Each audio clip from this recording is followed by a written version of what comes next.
Anda simak Jamus Gemilang, Jagongan lan Musyawaroh. Selamat datang di Desa Wisata. Pelestarian juga sangat penting, gimana? Filosofi di balik ini tuh apa? Di 96.8 FM, Radio Gemilang.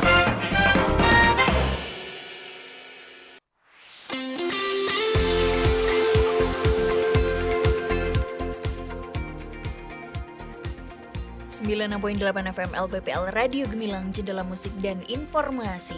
Halo, selamat pagi sahabat Gemilang, apa kabar? Ketemu lagi bersama saya, Kalista Absari, yang kali ini menemani Anda di Jamus Gemilang, Jagongan lan Musyawaroh. Spesial kali ini bersama dengan RSUD Merah Putih akan membahas topik yang menarik, jangan maklum dengan pikun, kenali tanda dan gejala demensia. Dan tentunya Kalista Absari nggak sendirian. Kali ini bersama dengan narasumber kita yang sudah hadir di studio Radio Gemilang. Ada Dr. Hana Amatilah, spesialis syaraf RSUD Merah Putih yang akan menemani kita selama 1 jam ke depan. Selamat siang Dr. Hana, apa kabar? Siang Sobat Gemilang semua. Baik ya dokter. Baik, sehat. Alhamdulillah. Datang ke sini tadi sempat nervous nggak sih dokter? Pertama kali atau pertama udah? kali ke sini. Oh, pertama kali ya. Oke, dan semoga semuanya nanti berjalan dengan lancar ya dokter. Amin. Oke, dan tentunya Kalista Absari akan membahas dengan Dokter Hana tentang yang namanya demensia. Dan Sobat Gemilang, sebenarnya demensia itu apa sih? Nah, kita akan bahas selama 1 jam ke depan. Dan sebelum lanjut ke topik, boleh diperkenalkan dulu Dr. Hana Amatilah. Ini dokter spesialis syaraf RSUD Merah Putih. Ini prakteknya jam berapa aja dokter? Monggo. Oke, terima kasih Mbak Kalista. Jadi saya Dr. Hana Amatilah, spesialis saraf, lulusan dari Fakultas Kedokteran Neurologi UGM. Praktek di Rumah Sakit Merah Putih itu hari Senin sampai Jumat jam 9 sampai jam 12 siang. Oke, jamnya nggak berubah ya dokter? Nggak.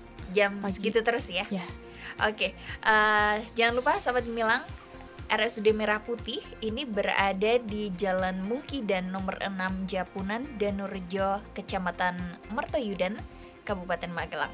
Dan langsung saja dokter, sebenarnya yang dimaksud dengan demensia itu apa sih dok? Oke, baik, kita mulai ya membahas demensia.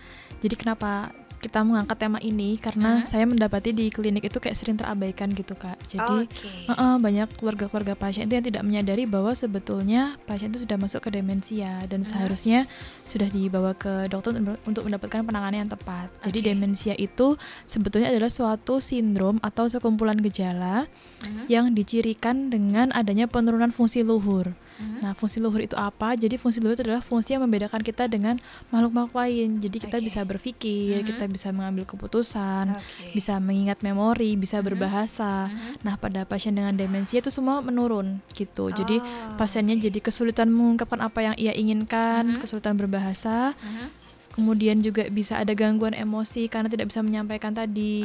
Kemudian ada mudah lupa, sudah makan lupa, akhirnya marah mudah lupa. Kemudian sulit mengambil keputusan gitu, tiba-tiba yang misalkan dulunya kepala suatu instansi kok mengambil keputusan salah-salah, atau dulunya direktur perusahaan salah dalam mengambil keputusan, kan mempengaruhi hidup orang lain.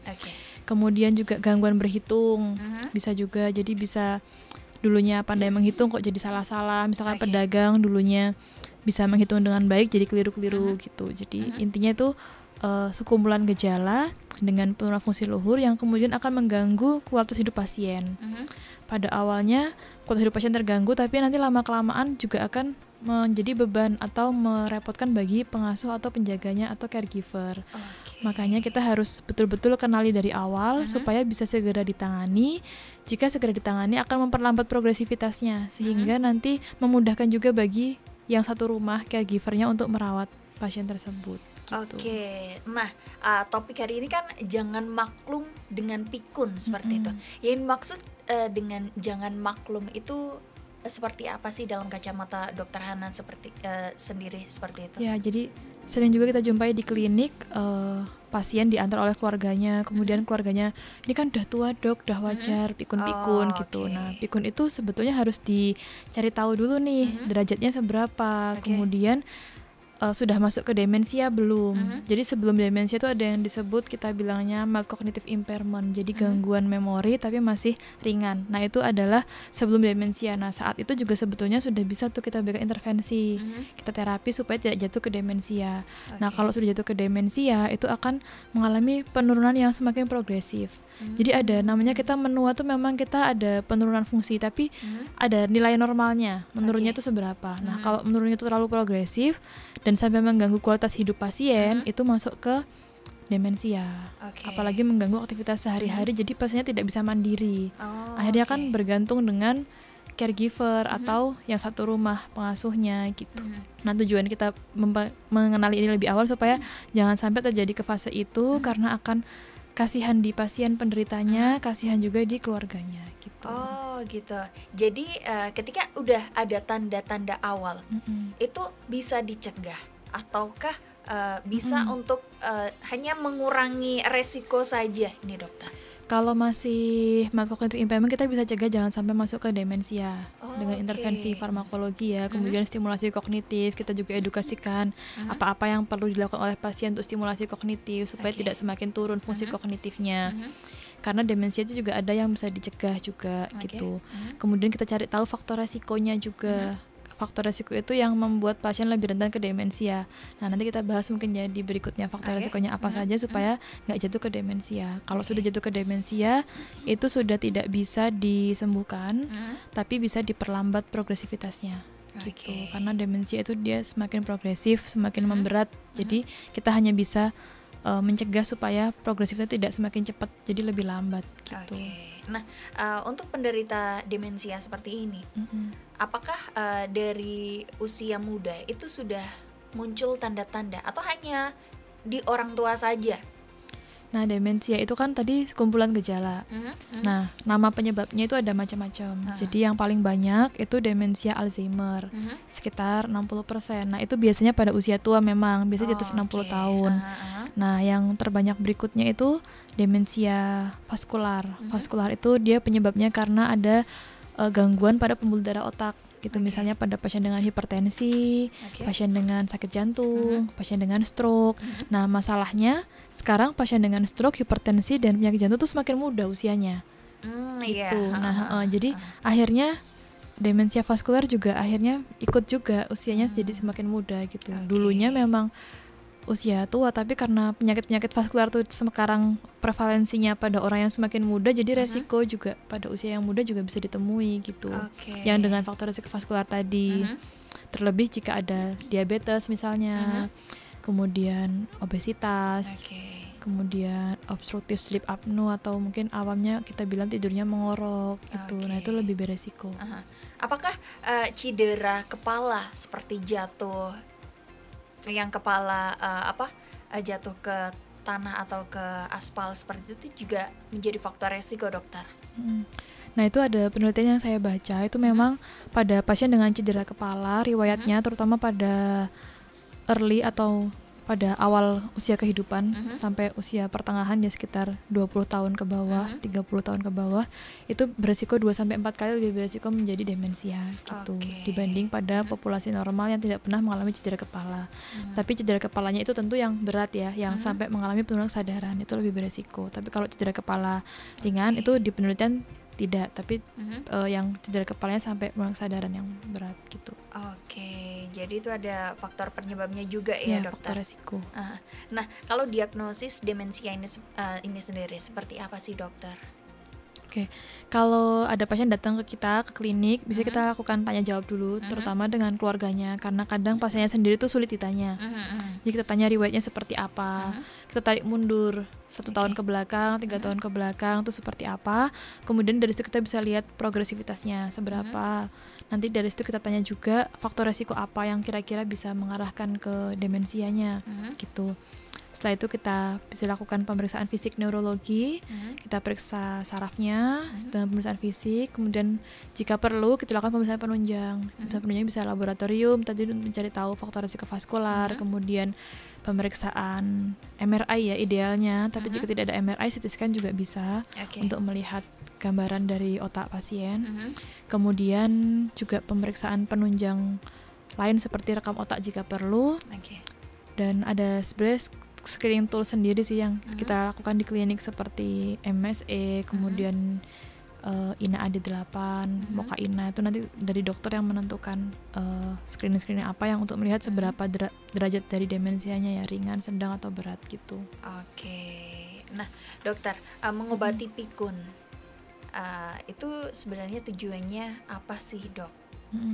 Tujuan yang utama sebetulnya adalah meningkatkan kualitas hidup dari pasiennya ya. Jadi bagaimana pasien itu bisa semandiri mungkin, kemudian memperlambat terjadinya penurunan fungsi luhurnya, diperlambat, kemudian juga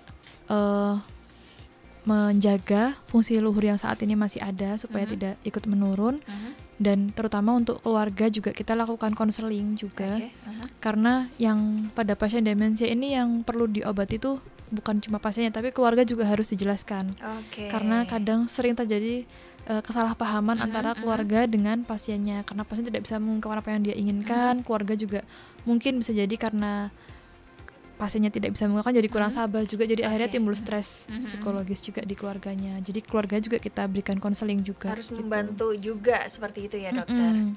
Nah kalau untuk mengatasi penyebab dari pikun itu, apakah dengan obat-obatan itu juga efektif dokter?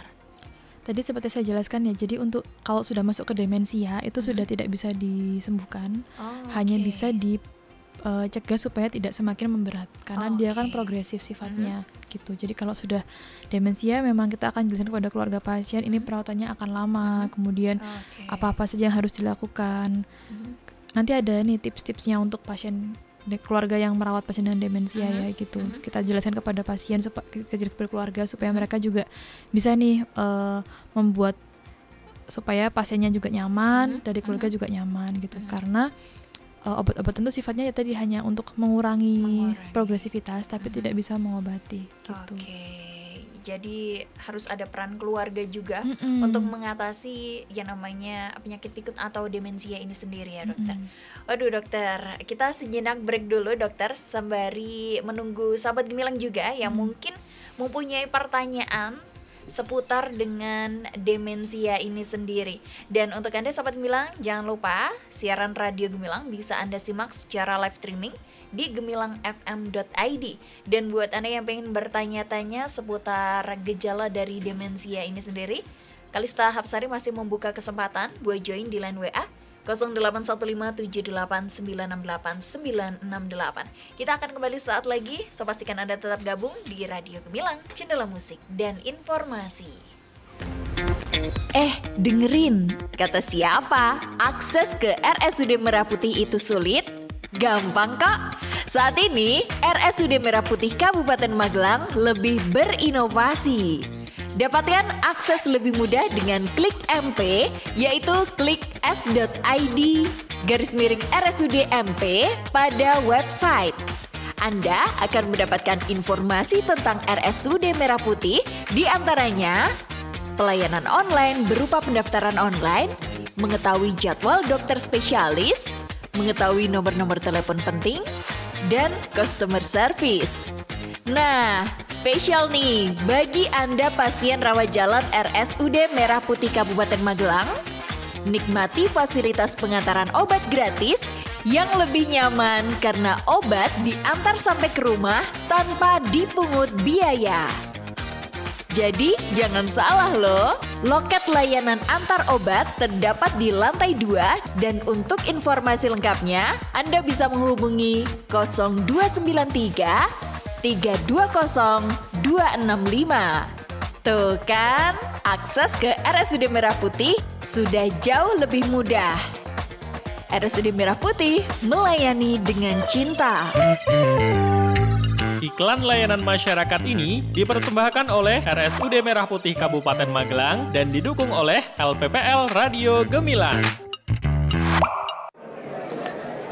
Lagi ngapain sih? Serius banget. Ini loh, ada lowongan pekerjaan ke luar negeri, syaratnya tuh gampang banget. Tahu nggak gajinya? Sampai 30 juta loh. Tapi kok nama perusahaannya kayak aneh ya? Aku cari informasinya juga nggak ada tuh. Waduh, hati-hati tuh. Jangan-jangan modus tindak pidana perdagangan orang. Hah? Perdagangan orang? Iya, tindak pidana perdagangan orang atau TPPO adalah tindakan perekrutan dengan ancaman dan kekerasan dengan tujuan eksploitasi yang melanggar hak asasi manusia.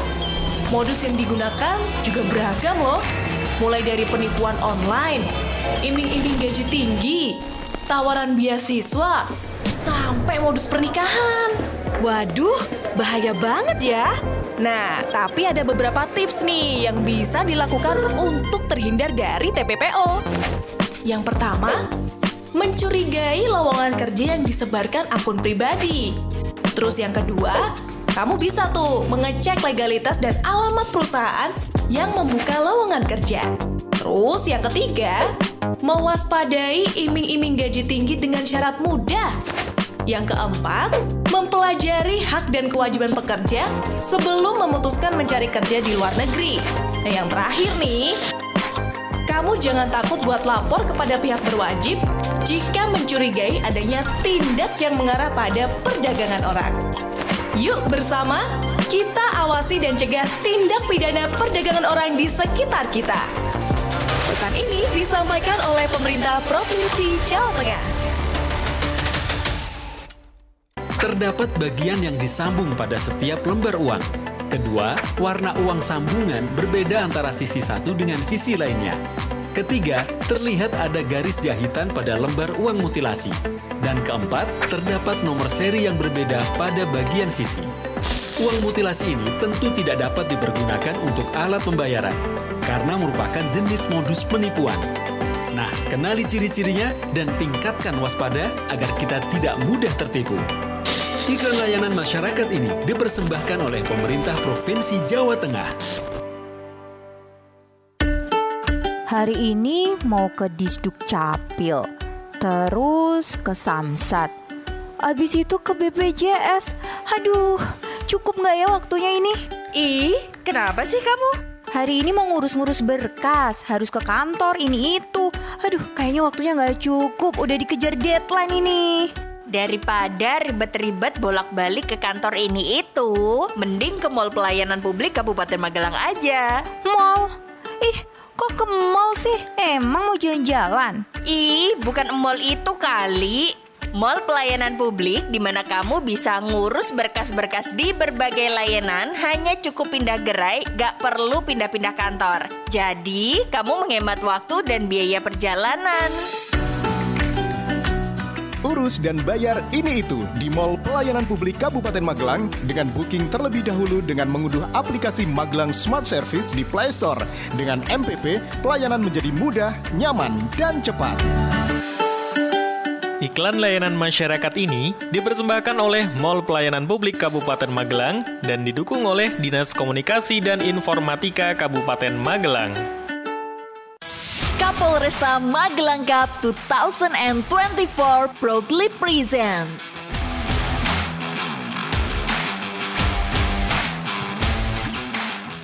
Dalam rangka Hari Bayangkara ke-78, organisasi kegiatan remaja Dusun Wayuhrejo bekerjasama dengan Polresta Kabupaten Magelang menyelenggarakan Open Turnamen Bola Voli. Acara berlokasi di Gelora Oscar Volleyball Wayuhrejo, Pasuruan Mertoyu dan Magelang. Pendaftaran 1 hingga 16 Juni 2024. Technical meeting 22 Juni 2024. Pertandingan akan dilaksanakan tanggal 29 Juni hingga 20 Juli 2024 dengan registrasi Rp250.000.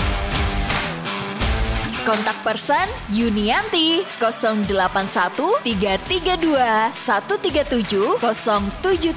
atau Aulia 0819850487. Stay tune on our Instagram @oscar.wayuhrejo. Ayo segera daftarkan tim Anda dan menangkan uang tunai total 50 juta rupiah. Kapolresta Magelang Cup 2024, break your limit, be a champion. Masih ada ikuti Jamus Gemilang, Jagongan lan Musyawaroh. Di 96.8 FM LPPL Radio Gemilang. Radio Gemilang.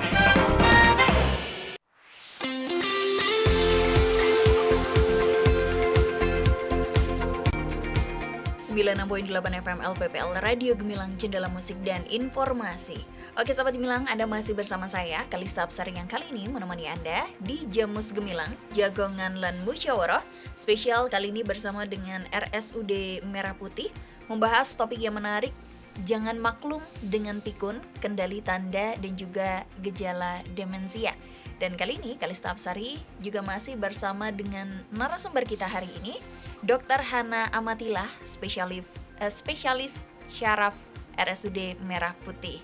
Dan dokter, masih stay dokter? Siap. Oke, demensia. Ini adalah kondisi penurunan kemampuan berpikir dan juga ingatan seseorang yang pada umumnya terjadi pada usia lansia seperti itu ya dokter. Dan biasanya demensia juga seringkali disebut dengan penyakit pikun atau pelupa. Nah, gimana sih dokter caranya atau pencegahan dari demensia ini sendiri? Oke, kita bahas pencegahannya ya. Jadi karena demensia itu kan penurunan fungsi kognitif. Jadi yang pertama tentu kita lakukan aktivitas yang bisa merangsang fungsi kognitif pasiennya, terutama lansia. Jadi kita berikan lansia itu aktivitas yang rutin setiap harinya supaya pasiennya tahu apa yang harus dilakukan setiap hari. Jadi jadwalnya setiap hari dibikin rutin. Misalkan pagi bangun tidur, mandi, kemudian berjemur, kemudian lakukan aktivitas yang kira-kira mengasah otak. Misalnya membaca, atau kalau muslim bisa mengaji. Kemudian bisa juga main teka-teki silang, atau bermain bersama cucu. Itu juga bisa membantu pasien-pasien dengan demensia. Intinya aktivitas fisik dan komunikasi yang dua arah gitu.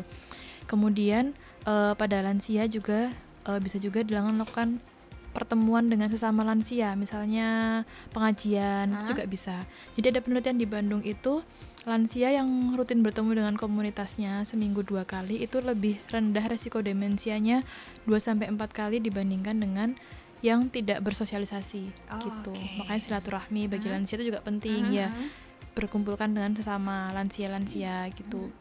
Kemudian olahraga.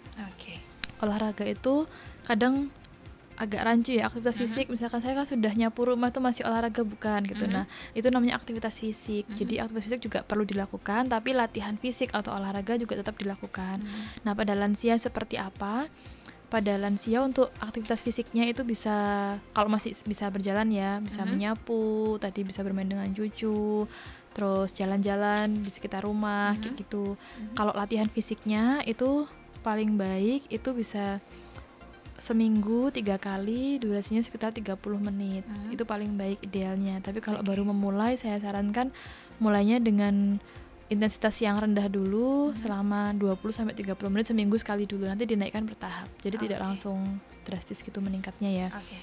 Terus bisa dengan sepeda statis, itu yang paling aman, atau juga dengan berjalan kaki. Kalau masih sehat, masih fit lansianya, lebih baik lagi dengan berenang gitu. Karena aktivitas fisik, latihan fisik itu kan dia mempengaruhi kebugaran. Kebugaran menurunkan hipertensi, penyakit jantung, dan resiko stroke. Juga menurunkan diabetes. Itu semua kan faktor resiko demensia semua itu. Demensia. Nah, jadi itu juga bisa menurunkan oksigenasi ke otak juga lebih baik. Terus jika lansianya itu merokok, ya segera di stop rokoknya. Rokok, alkohol itu harus segera stop gitu. Jangan sampai merokok karena itu semakin memperburuk nanti untuk penurunan fungsi dari pembuluh darahnya, vaskularnya. Kemudian olahraga sudah, makan sehat. Makan sehat itu dengan diet protein, dan sayur-sayuran gitu. Dikurangi di karbohidratnya gitu. Jadi terus gula itu maksimal 1 hari itu 4 sendok makan atau setara 50 gram. Kalau lemak itu maksimal 1 hari 5 sendok makan atau setara 70 gram lemak ya. Jadi kadang kalau makanannya kemasan diperhatikan juga di label kemasannya itu nutrisinya. Terus garam maksimal 1 sendok teh 1 hari supaya nanti juga tidak hipertensi gitu juga harus diperhatikan. Patokannya pokoknya 1 potong ayam goreng itu setara 2 sendok makan lemak. Jadi kalau lansia tuh harus mulai dikurangi. Kadang tuh lansia tuh ada juga yang nggak minum air putih, minumnya teh manis. Nah itu juga jadi resiko juga dikurangi. Yang manis-manis kan termasuk teh gitu. Jadi minum air putih, terus aktivitas fisik, diet yang sehat, kemudian tadi berkumpul sama lansia, bikin komunitas entah pengajian, entah catur, terus olahraga tadi. Jadi dibuat lansia itu aktif. Terus kalau misalkan sudah jatuh ke demensia, untuk mencegah supaya tidak semakin memberat demensianya, itu di keluarga tadi dibuat aktivitas yang rutin. Itu gitu. setiap hari ya dokter? Jadi kalau misalkan jam makannya juga sama, jadi lansianya itu bisa memprediksi gitu, ini waktunya makan, ini waktunya istirahat, pagi bangun dibuat rutinitas, jam makan dibuat yang teratur, aktivitas fisik juga disediakan ya gitu. Soalnya semakin tidak teratur jadwalnya itu akan semakin mudah lansia itu nanti jadi emosi, karena tidak bisa mengungkapkan keinginannya, akhirnya marah-marah gitu. Pada yang berat itu bisa tuh membanting-banting benda. Jadi nanti kalau sudah ada lansia yang mengalami demensia itu diamankan itu kayak gunting, piring-piring yang kaca gitu, terus cermin gitu. Kadang bisa merusak juga, nanti bisa membahayakan keluarga, bisa membahayakan lansianya juga jadi cedera. Gitu. Terus kalau tangga-tangga itu harus dimodifikasi, dikasih apa ya, kayak kayu gitu Mbak, biar nggak terlalu naik, jadi ada kemiringannya gitu. Biar nggak tersandung, biar nggak kesandung. Terus kalau mandi itu kalau sudah ada gangguan keseimbangan, jadi pada lansia yang sudah ada gangguan keseimbangan dikasih kursi, jadi mandinya dudukkan di kursi gitu biar tidak jatuh, tidak terpleset gitu. Kasih ram buat pegangan kayak gitu. Jadi ada modifikasi lingkungan juga buat pasien-pasien yang sudah ada gangguan keseimbangan dan sudah harus dibantu aktivitas sehari-harinya gitu. Yang sering terjadi ini yang orang tua itu yang sering marah-marah itu dokter. Kemungkinan dari kita sendiri itu tidak tahu itu adalah ciri-ciri dari demensia ini sendiri dokter. Kan banyak tuh yang punya orang tua yang sudah usia lanjut, terus maunya tuh marah-marah seperti itu loh dokter. Ini kan sering banget terjadi seperti itu dokter. Dan kita juga tidak tahu kalau ini adalah salah satu ciri-ciri dari demensia ini sendiri dokter. Ya tadi saya lupa ini ya menjelaskan ya. Jadi pada awalnya gejala demensia itu biasanya lupa akan hal-hal yang baru. Gitu. Jadi kalau sudah mulai lupa dan kesulitan mempelajari hal yang baru. Gitu. Makanya kalau lansia itu sebisa mungkin punya hobi atau senantiasa belajar hal yang baru. Membaca itu kan hal yang baru ya. Setiap harinya kita baca. Terus punya hobi. Nah, nanti kalau sudah di fase lanjutnya itu sudah mulai lupa banyak hal, termasuk memori-memori lama pun juga sudah lupa. Gak hanya yang baru saja. Nah, nanti kalau sudah masuk fase yang lebih lanjut lagi, yang lebih berat lagi demensianya kan gangguan emosi. Gangguan emosi nanti bisa juga tadi marah-marah, melempar. Nah, itu butuh kedekatan emosional antara caregiver atau pengasuh lansia tersebut dengan pasiennya, lansianya gitu. Karena mereka sudah kesulitan mengungkapkan, kesulitan menyampaikan, akhirnya jadinya marah-marah tuh. Marah-marah tuh bisa membanting, bisa merusak, atau bisa juga dengan halusinasi. Jadi pasien dengan demensia itu nanti bisa ada halusinasi, mendengar sesuatu atau melihat sesuatu yang sebenarnya tidak ada gitu. Yang mendengarnya enggak gitu ya. Bisa juga itu merasa curiga dengan lingkungan sekitarnya, mendengar bisikan-bisikan. Nah, seperti itu sudah berat. Kalau sudah berat seperti itu nanti biasanya kita rawat bersama dengan psikiatri juga. Gitu. Makanya kenapa demensia itu penting di awal, karena kalau sudah semakin berat itu nanti semakin repot pengasuhnya. Melibatkan psikiater juga. Terus nanti juga kesulitan menahan BAB, BAK. Jadinya akhirnya ekstra lagi perawatannya. Pengobatannya gitu. Jadi lebih ini ya dokter, panjang, lebih repot ya, apalagi nanti kalau sudah ada gangguan menelan, mudah rawan tersedak. Jadi sering masuk rumah sakit karena pneumonia, aspirasi atau radang paru-paru karena tersedak itu. Nah, makanya jika mengasuh pasien dengan demensia itu pertama harus ada ikatan emosional yang baik antara caregiver dengan lansianya. gitu. Terus kalau bisa memang lansianya tidak berpindah-pindah tempat karena perbedaan rutinitas itu dan perbedaan lokasi mempengaruhi emosinya juga. Jadi kalau ada lansia yang marah-marah dengan demensia, kita harus pertama cari dulu sebabnya marahnya apa. Harus bisa identifikasi. Sama seperti kita merawat, mohon maaf ya, bayi gitu kan, kita tanpa tahu bayi itu tanpa komunikasi kita bisa mudeng ya. Kira-kira ini karena lapar, ini karena haus, ini karena nyeri. Nah, lansia juga sama. Jadi kita harus bisa kira-kira apa ini karena lapar, apa karena haus, apa karena ada nyeri, karena udah sendinya udah biasanya ada nyeri sendi juga, kadang nggak bisa menyampaikan nyeri jadinya marah-marah itu juga bisa. Jadi apa karena dia nyeri gitu, atau ada kebiasaan yang tidak sama, misalkan biasanya naruh ini di sini kok kita lupa naruhnya di sana, dia ingin memberitahu tapi tidak bisa jadinya marah gitu. Jadi harus dibuat kebiasaan yang sama, rutinitas yang sama. Jadi dia juga, pasiennya bisa memperkirakan ini setiap harinya rutinitas seperti apa, jadi tidak mudah marah. Terus dengan kedekatan emosi itu lansia juga bisa merasakan ya apa yang gimana kita empati itu bisa rasakan. Jadi kalau bisa kata-kata kita dalam lansia itu juga harus dengan sopan, respect gitu. Karena walaupun mereka sulit komunikasi tapi mereka kan bisa merasakan gitu. Jadi kalau kitanya secara emosional kita positif, itu akan sampai ke pasien juga dengan positif. Jadi biasanya marah-marah juga akan berkurang. Karena saya ada pasien juga Mbak yang kebetulan karena punya beberapa anak, jadi kadang bulan ini di rumah anaknya si A, bulan berapa di B gitu. Nah katanya kalau di rumah anak yang lain kok lebih sulit diatur, lebih ini. Nah itu mungkin salah satunya karena faktor kedekatan emosional juga. Gitu, semakin dekat emosionalnya dengan yang mengasuh, energi positifnya nyampe ya ke pasiennya gitu, jadi lebih mudah diatur, lebih tidak marah-marah gitu. Terus ada juga namanya fenomena sundowning. Jadi pasien-pasien dengan demensia itu kalau sudah malam atau sore gitu biasanya akan semakin memberat gejala-gejala yang psikiatrinya tadi, kayak agitasi, depresi, agitasi, kemudian agresi, marah-marah itu ada yang semakin memberat di malam hari. Nah itu akhirnya membuat pengasuhnya jadi semakin stres gitu. Akhirnya timbul hubungannya semakin tidak baik. Nah ini makin memperberat gitu. Jadi memang yang harus disekolahkan, diajari, dijelaskan itu adalah caregivernya gitu. Kita edukasi ke pasien sudah sulit kan? Iya, pasiennya sudah sulit dikasih tahu, sudah sulit edukasi. Yang bisa diedukasi adalah caregiver gitu. Nah tadi agitasi. Agitasi. Nah itu apa sih dokter? Itu biasanya pada pasien demensia, jadi mudah marah gitu. Terus mudah emosinya labil, sampai kadang-kadang bisa juga menyerang gitu, membahayakan pengasuhnya gitu. Makanya kalau sudah sampai ke fase gangguan psikiatri pada demensia, kita bilangnya BPSD, itu harus amankan semua benda-benda yang berbahaya di rumah gitu. Berat juga ya dokter. Iya, makanya harus dari awal tuh segera diketahui. Kalau sudah ada kayak lupa-lupa hal baru gitu, harus segera dibawa ke dokter buat diperiksakan. Wah itu teman saya banyak dokter. Bisa konsultasi ke dokter Hana ya. Kalau merokok langsung stop. Oke, siap. Harus itu ya dokter. Oke. Nah ini banyak penanya juga dokter Hana yang sudah bergabung di line WA Gemilang FM di 08157968968. Langsung saja.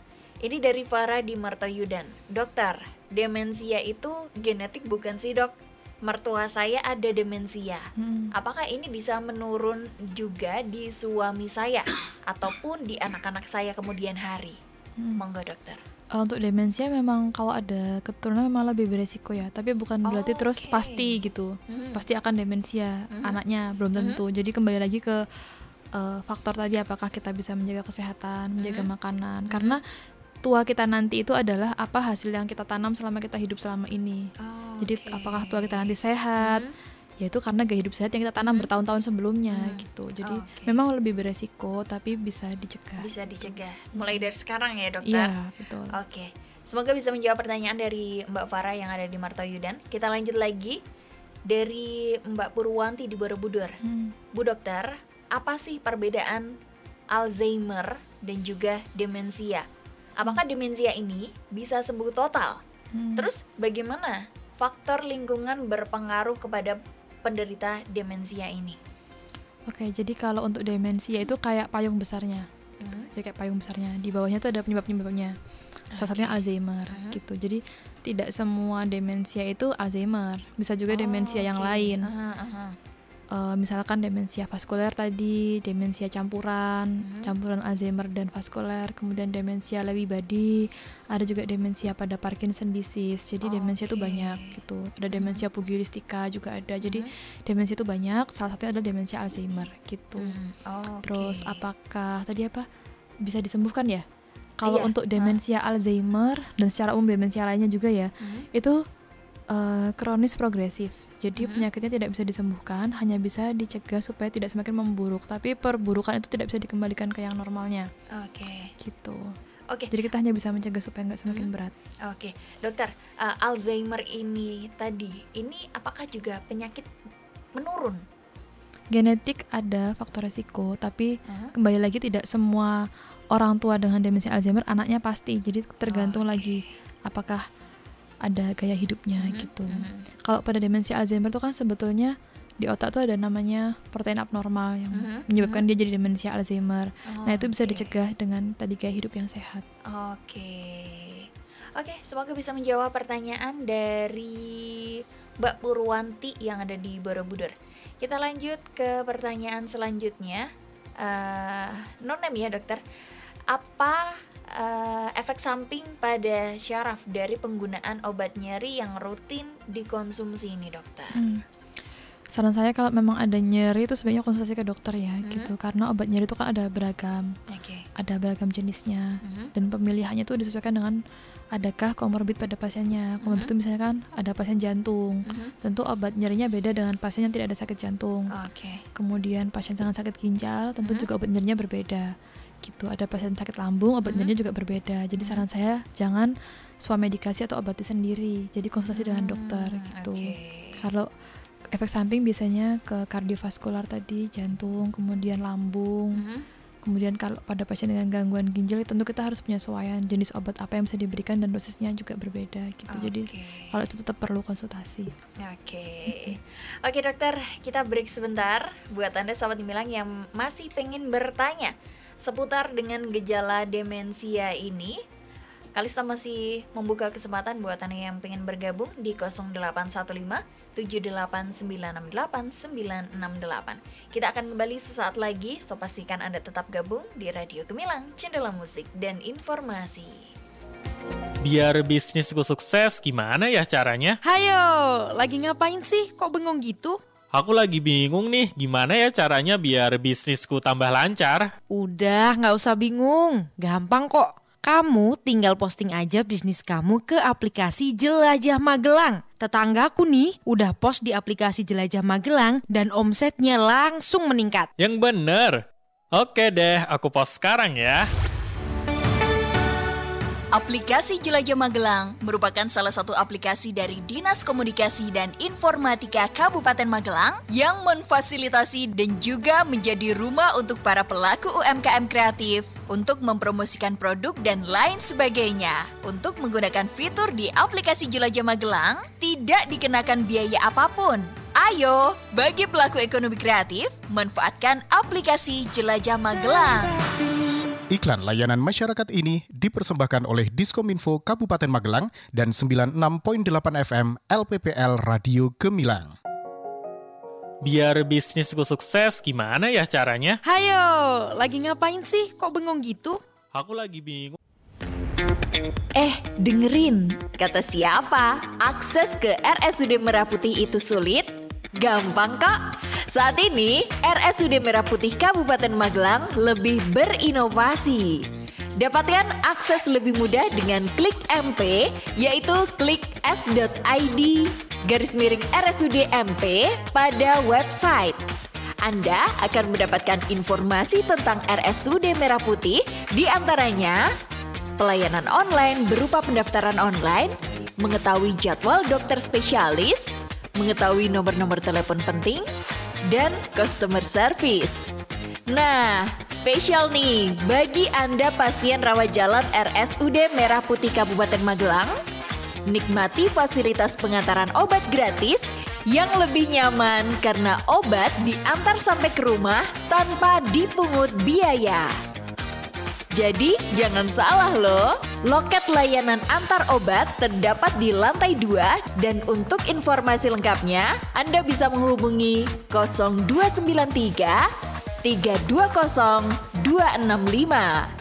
Tuh kan, akses ke RSUD Merah Putih sudah jauh lebih mudah. RSUD Merah Putih melayani dengan cinta. Iklan layanan masyarakat ini dipersembahkan oleh RSUD Merah Putih Kabupaten Magelang dan didukung oleh LPPL Radio Gemilang. Pak, Iya. itu tadi aku dititipin kertas sama orang yang pakai seragam PNS. Tapi aku nggak tahu isinya apa. Katanya buat Bapak. Kertas apa sih? Oh, ini. Ini namanya surat pemberitahuan pajak bumi dan bangunan. Jadi gini, buat yang nerima surat ini, wajib setiap tahunnya melaporkan pajak tanah dan bangunannya ke kantor pajak dan retribusi daerah. Nah, terus kalau yang nggak dapat surat, berarti nggak wajib ya, Pak? Ya jelas tetap wajib dong, dengan cara mendatangi langsung kantor yang melayani pajak. Kenapa harus bayar pajak, Pak? Kan kita hidup di negara kita sendiri. Masa harus bayar sih? Gak boleh gitu. Pajak bumi dan bangunan itu kan nantinya kita juga yang akan menikmati, ya. Karena pajak itu merupakan salah satu sumber pembangunan yang ada di Indonesia. Dengan ikut membayar pajak, artinya kita juga ikut mensukseskan pembangunan bangsa. Gitu. Oh gitu ya, Pak. Jadi, Bapak jangan sampai telat tuh bayar pajaknya. Ayo iki ke arep mangkat Nduk. Pajak bumi dan bangunan merupakan salah satu sumber pembangunan Indonesia. Dengan tertib membayar pajak, berarti kita turut serta dalam menyukseskan pembangunan bangsa, seperti subsidi harga BBM, subsidi tarif listrik, peningkatan mutu kesehatan, infrastruktur, dan masih banyak lagi. Jadilah orang yang sadar dan taat membayar pajak. Iklan layanan masyarakat ini dipersembahkan oleh Badan Pendapatan Pengelolaan Keuangan dan Aset Daerah BPPKAD Kabupaten Magelang dan 96.8 FM LPPL Radio Gemilang. Kasus penyalahgunaan dan peredaran gelap narkoba semakin meningkat setiap hari. Keinginan untuk mencoba, ingin tampil beda karena kurangnya rasa percaya diri hingga akhirnya menjadi ketergantungan. Cegah bahaya narkoba dengan CARE. C. Ceritakan masalahmu pada tempat ternyamanmu. A. Ayo, lakukan hal-hal positif dan produktif. R. Rajinlah beribadah. E. Enyahkan pikiran untuk mencoba narkoba. Karena narkoba, sekarang hari-hariku terasa berat dan gak berguna. Kamu gak mau kan masa depanmu hancur karena narkoba? Kamu harus bangkit. Dan aku yakin kamu pasti bisa. Mari ajak penyalahguna narkoba untuk direhabilitasi dari ketergantungan narkoba. Bagi Anda yang mempunyai keluarga atau teman yang terindikasi narkoba, silakan datang ke Klinik Pratama Bina Sehat BNN Kabupaten Magelang gratis. Laporkan segala bentuk indikasi penyalahgunaan dan peredaran gelap narkoba kepada si bandar onar atau siap lapor bandar dan overdosis narkoba di 0821 3869 6844 atau kunjungi kantor BNN Kabupaten Magelang, Jalan Letnan Tukiat, nomor 36A, Deangan, Mertoyudan, Kabupaten Magelang. Informasi ini disampaikan oleh BNN Kabupaten Magelang dan didukung oleh Dinas Kominfo Kabupaten Magelang.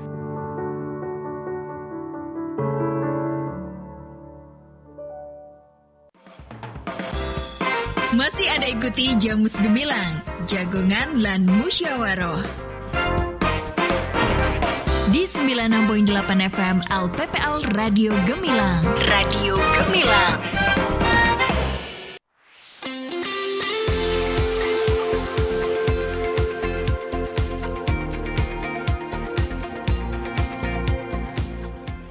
96.8 FM LPPL Radio Gemilang Jendela Musik dan Informasi. Oke Sobat Gemilang, Anda masih bersama saya Kalista Hapsari yang kali ini masih menemani Anda di Jamus Gemilang Jagungan Lan Musyawarah spesial kali ini bersama dengan RSUD Merah Putih, membahas topik yang menarik, jangan maklum dengan pikun, kenali tanda dan juga gejala demensia. Dan masih juga bersama narasumber kita hari ini, ada Dr. Hana Amatilah, spesialis syaraf RSUD Merah Putih. Dan Sobat Gemilang, Anda bisa menyimak siaran Jamus Gemilang kali ini di live streaming gemilangfm.id dan juga di Instagram RSUD Merah Putih. Langsung saja di search di @RSUD Merah Putih. Dan Sobat Gemilang, masih membahas topik yang menarik nih, gejala demensia. Dokter masih stay dan masih semangat ya dokter. Masih. Kalista kali ini akan bertanya dokter, sebenarnya komplikasi demensia. Ini demensia ini kan banyak juga mempengaruhi di sistem tubuh dan juga penurunan kemampuan itu fungsinya berkurang. Nah, itu yang dapat menyebabkan sebenarnya apa aja sih dokter? Ya, jadi untuk demensia itu tadi penurunan fungsi kognitif ya. Jadi karena fungsi kognitif menurun, tidak bisa mengambil keputusan, tidak bisa mengingat, akhirnya juga menimbulkan rentetan manifestasi berikutnya. Tidak ada gangguan perilaku, gangguan emosi, kemudian juga bisa ada tadi kesulitan dalam beraktivitas sehari-hari, jadi akhirnya ketergantungan penuh dengan caregivernya gitu. Oke. Oh, itu aja ya dokter. Nah, penurunan fungsi yang lain misalkan keseimbangan itu juga bisa. Jadi pasien misalnya mudah jatuh, jadi ada resiko untuk mudah jatuh, resiko untuk patah tulang lebih besar, misalnya kecelakaan gitu. Dan karena sudah lanjut usia, kepadatan tulang sudah turun, jadi itu juga beresiko berikutnya. Nah dokter, ini ada satu pertanyaan juga yang gabung di Instagram RSUD Merah Putih. Langsung saja ya dokter, dari VBXC92. Dokter, mengapa cemas berlebihan ini menyebabkan tangan kaki ini sakit, kaku, kesemutan, terus tengkuk ini juga jadi sakit? Seperti apa dokter? Oke, jadi memang kalau kita cemas itu nanti hormon-hormon yang keluar itu berbeda dengan kalau kita bahagia. Jadi hormon-hormon cemas yang keluar itu kortisol biasanya naik, akhirnya di otot-otot jadi kaku, jadi nyeri.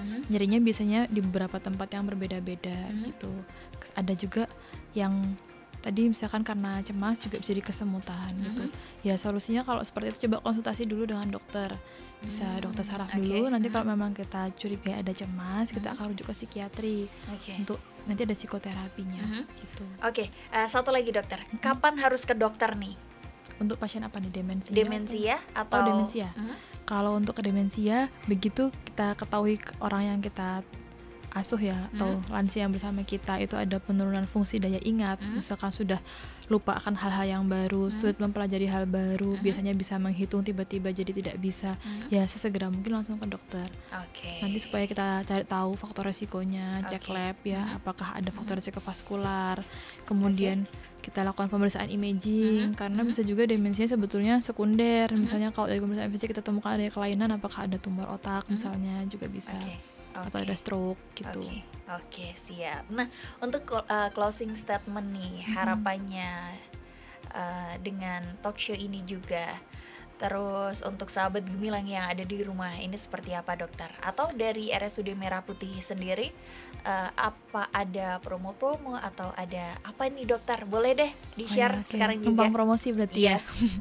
Oke, jadi tadi sudah kita bahas ya tentang demensia itu seperti apa. Jadi harapannya buat sobat Gemilang semua, jika menjumpai ada anggota keluarganya yang mengalami penurunan fungsi kognitif tidak seperti biasanya, misalkan tiba-tiba sulit komunikasi, kemudian ada mudah lupa, sulit mempelajari hal baru, sulit mengingat, segera langsung dibawa ke rumah sakit. Kita di RSUD Merah Putih ada pemeriksaan fungsi kognitif, juga bisa kita lakukan stimulasi. Kemudian misalkan ada pasien yang pasca kecelakaan juga mengalami mudah lupa itu, padahal mau kembali bekerja, kita juga bisa fit and proper test untuk kelayakan kembali bekerja atau tidak gitu. Kemudian jika memang nanti sudah tegak betul demensia atau ada penurunan fungsi kognitif ringan, misalnya mild cognitive impairment, bisa diberikan terapi gitu. Oke, baik. Satu lagi nih dokter, ini ada promo dari RSUD Merah Putih sendiri ya dokter. Kalista share untuk kali ini, sahabat Gemilang, promo Kitan Liburan Sekolah. Nah, ini untuk Anda sahabat Gemilang yang punya anak-anak yang pengen di Kitan, ini di RSUD Merah Putih sekarang ini lagi promo Kitan Liburan Sekolah. Ini tindakan oleh dokter spesialis urologi atau spesialis bedah menggunakan medokitan modern minim pendarahan seperti itu ya. Nah, untuk Anda yang pengen bertanya atau pengen tahu informasi lebih lanjut, sekarang juga bisa bergabung di line WA 0811 258 6000 atau langsung datang ke RSUD Merah Putih di Jalan Raya Magelang Yogyakarta kilometer 5 Mungkidan Danurejo Mertoyudan Magelang.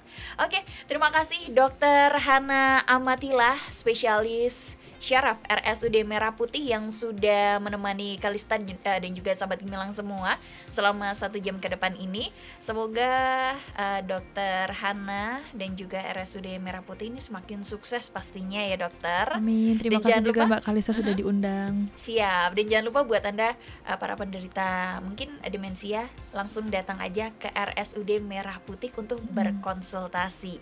Oke, sahabat Gemilang, untuk Anda sampai di sini dulu kebersamaan barengan Kalista Apsari yang kali ini menemani Anda di Jamus Gemilang, Jagongan Lan Musyawarah spesial kali ini bersama RSUD Merah Putih. Dengan tema Jangan Maklum dengan Pikun, Kenali Tanda dan juga Gejala Demensia. Kalista Apsari pamit, undur diri bersama rekan kerja yang bertugas. Dan untuk Anda tetap dengarkan 96.8 FM LPPL Radio Gemilang, Cendela Musik dan Informasi. Baru saja Anda dengarkan Jamus Gemilang, Jagongan Lan Musyawarah di 96.8 FM LPPL Radio Gemilang. Radio Gemilang.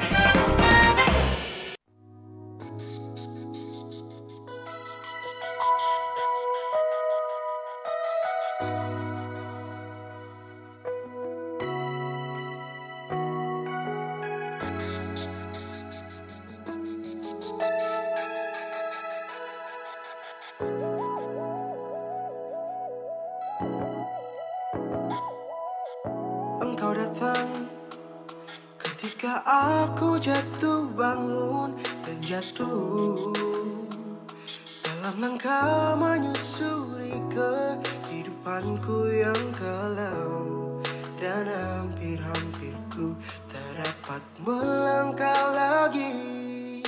Dirimu hadir bagaikan sinar menerangi jalanku. Kau tunjukkan arah mana yang kini harus ku tempuh, agar diriku tak sesat lagi seperti dulu. Bersama bayanganmu kasih, seakan-akan ku terjaga dari mimpi-mimpi, dari kehidupan yang semu dan melenakanku, membuatku terlupa akan segala-galanya. Hari ini aku mencoba berdiri dan melangkah lagi. Bila esok sinar mentari pagi tak bersinar lagi, aku akan menuju cita-cita yang pasti. Oh, dirimu hadir bagaikan sinar menerangi jalanku. Kau tunjukkan arah mana yang kini harus ku tempuh, agar diriku tak sesat lagi seperti dulu. Bersama bayanganmu kasih, seakan-akan terjaga mimpi-mimpi, dari kehidupan yang semu dan melenakanku, membuat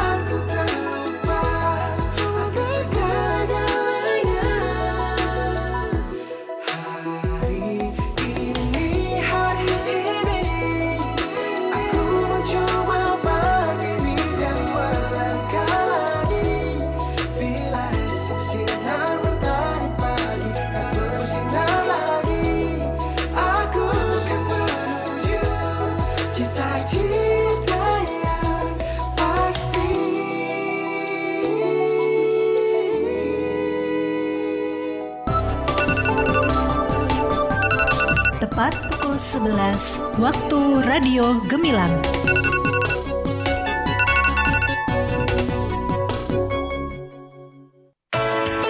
Sahabat Gemilang, segera Anda dengarkan Kalam Gemilang. Gadis yang pikirannya sudah dicerdaskan, pemandangannya sudah diperluas, tidak akan sanggup lagi hidup di dalam dunia nenek moyangnya. R.A. Kartini. Kalam Gemilang hanya di 96.8 FM Radio Gemilang.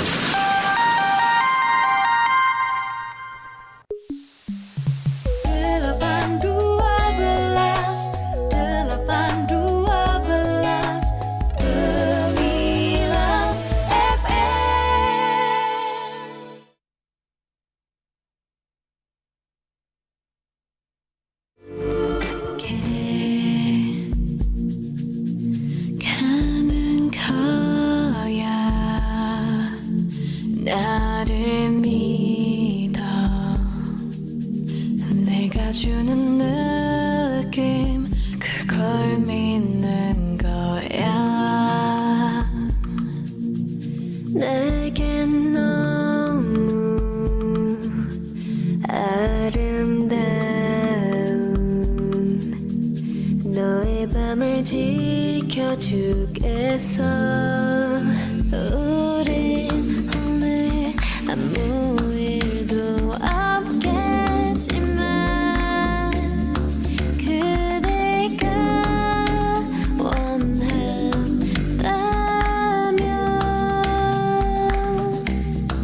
언젠가 이 세상의 모든 아침을 나와 함께 해줘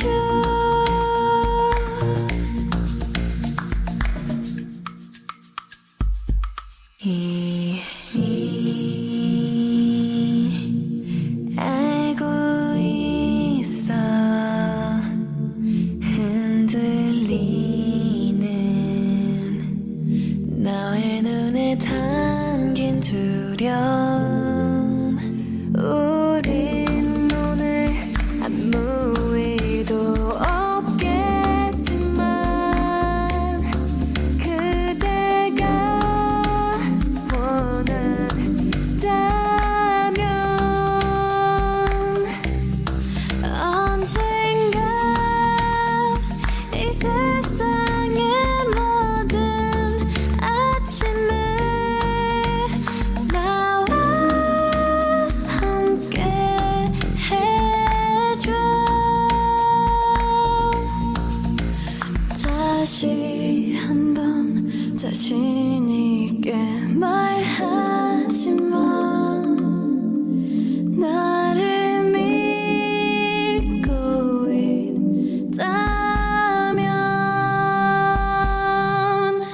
언젠가 이 세상의 모든 아침을 나와 함께 해줘 나와 함께 해줘 Ikuti kami di channel YouTube Gemilang FM Official. Radio Gemilang, jendela musik dan informasi.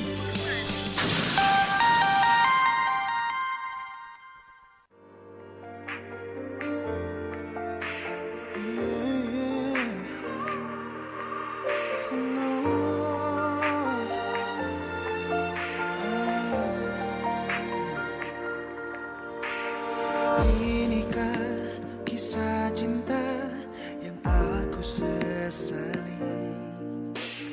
Kini kau tinggalkan diriku. Ku tahu ini semua kesalahanku yang selalu membuatmu terluka.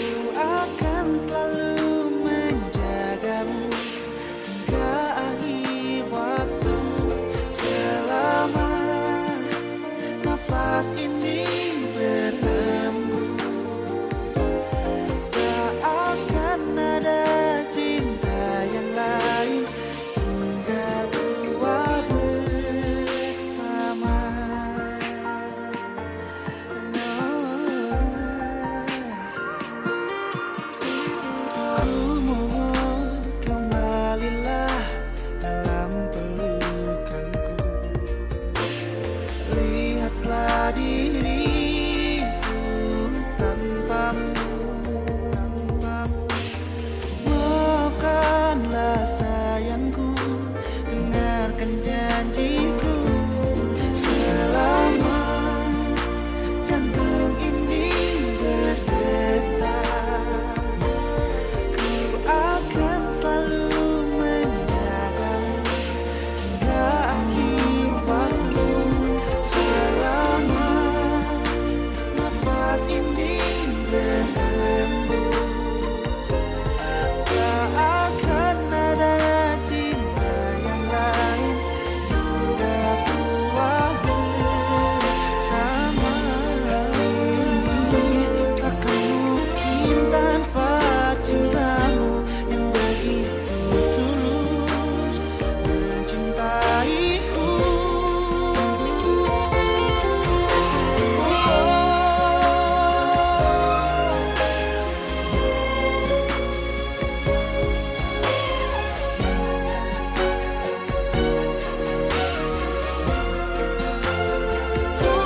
Selama jantung ini berdetak, ku akan selalu menjagamu hingga akhir waktu.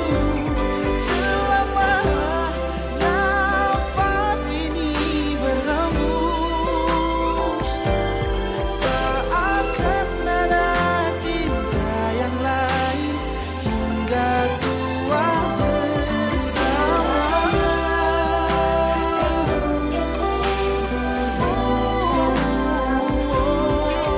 Akan selalu menjagamu hingga akhir waktu. Selama nafas ini berhembus, tak akan ada cinta yang lain. Tak akan ada cinta yang lain hingga tua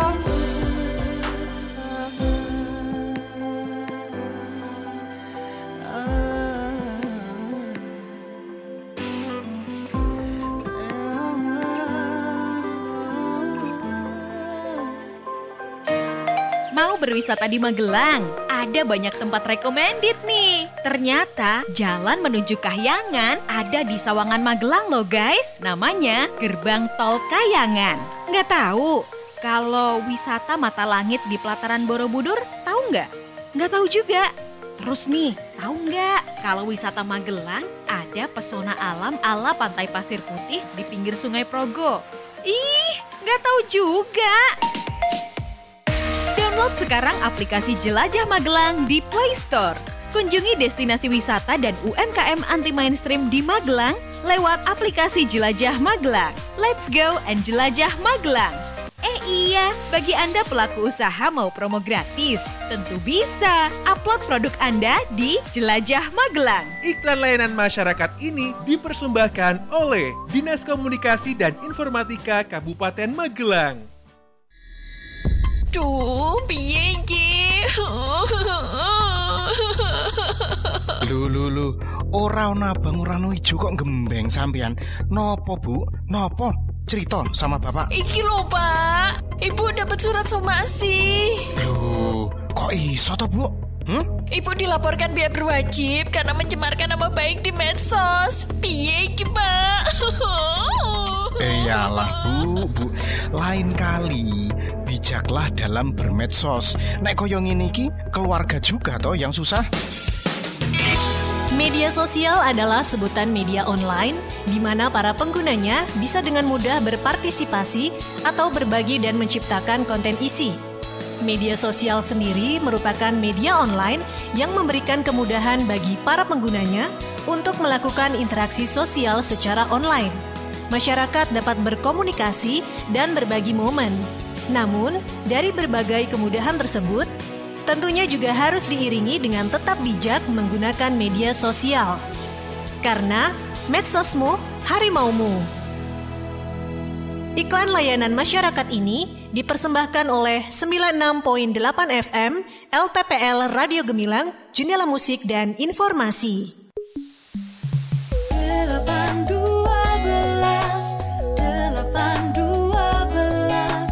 Gemilang